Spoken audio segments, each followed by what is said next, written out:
I want to talk about the exoneration of an individual who had spent literally decades in prison for a crime he did not commit. This is Curtis Crosland, and his conviction originally was based on testimony from two witnesses who later recanted statements they had made implicating him in the case. It was overturned back in June. Now, he was found guilty way back in 1991 of second-degree murder, robbery, and possessing an instrument of crime in a 1984 killing of a Philadelphia store owner. So he had been convicted 30 years ago. He's a 60-year-old individual. So he has spent half of his life in prison for a crime that he did not do. The exoneration came only after months of work by the Philadelphia Conviction Integrity Unit, established in 2018 by the Office of Philadelphia District Attorney Larry Krasner, a name that we've talked about a number of times on the show. The unit was set up to investigate claims of innocence and wrongful conviction.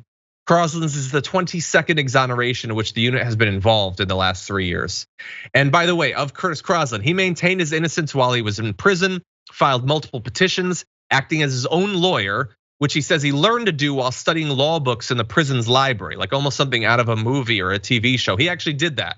He said, "I don't think I ever had a full night's sleep." He was working so hard to overturn it, but I always told myself the day I'm exonerated, I'm going to get my full night's sleep.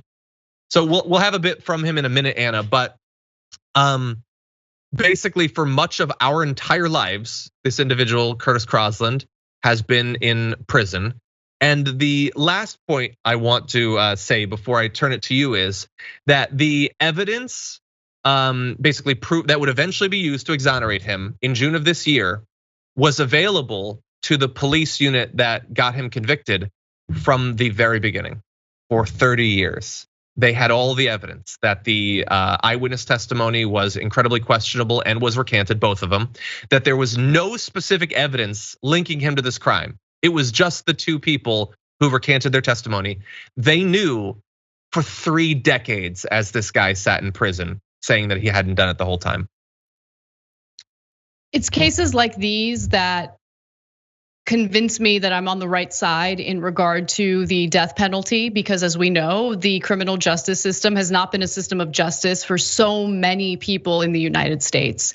And there have been so many death row inmates who have been exonerated following, DNA evidence.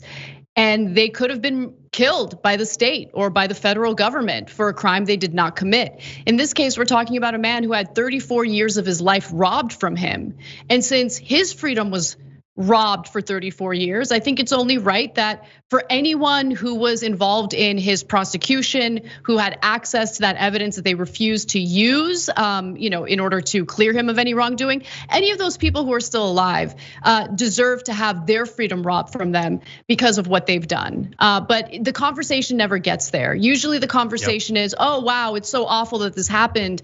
But he's free now, and the question is, does he deserve any, financial settlement as a result of what happened to him? But that's it. The conversation always ends there. The very prosecutors who were involved in this, who had access to that evidence, who knew about that evidence but refused to use it to clear this man of wrongdoing, deserve to be in prison today.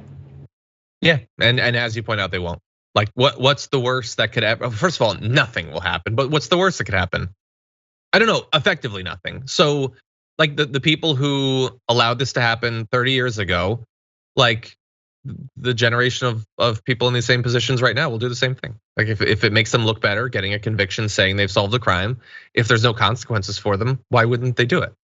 Exactly. Never mind the fact that the man has lost half of his life.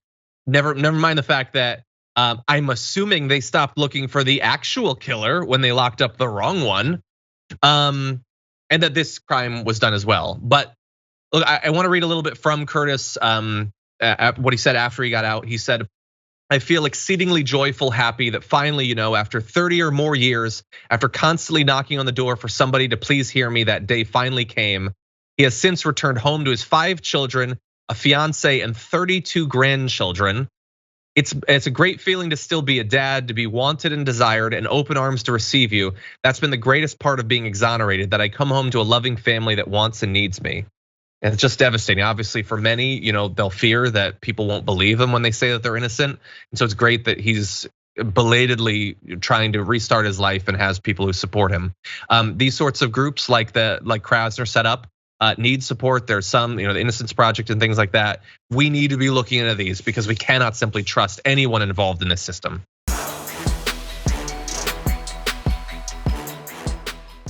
For more political news breakdowns, interviews, stories of activism, and me trying my hardest to care about the occasional big celebrity news story, subscribe to our YouTube channel at youtube.com/thedamagereport.